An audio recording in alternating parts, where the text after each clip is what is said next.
最初から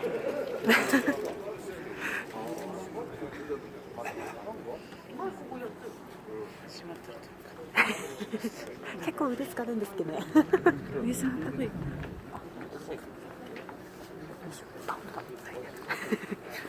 いいとこに始まったらやっか。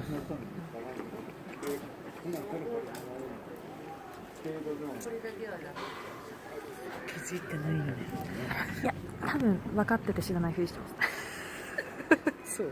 多分知らないふりしてます絶対見ててもこっち見てくれないんで。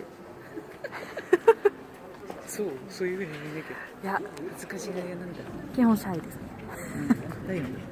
あんまり見ない。でもいい人だね。優しいです。優しいでしょ。優しいです。包容力なんだ。硬いだけで大きいだけで別に太ったんだよ。あ、でもちょっと痩せました、去年より。だよね。お腹がへっこみました。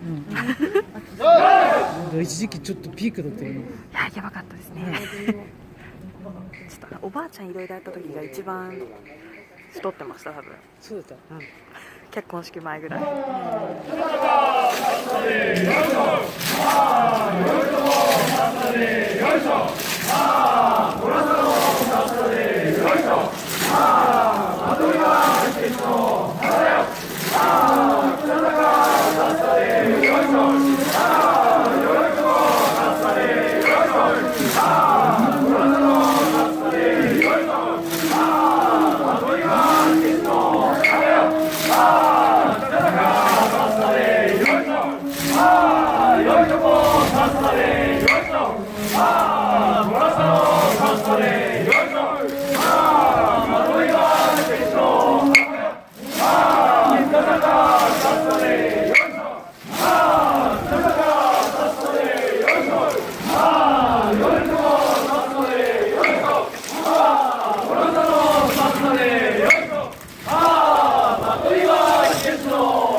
샷단의 연속.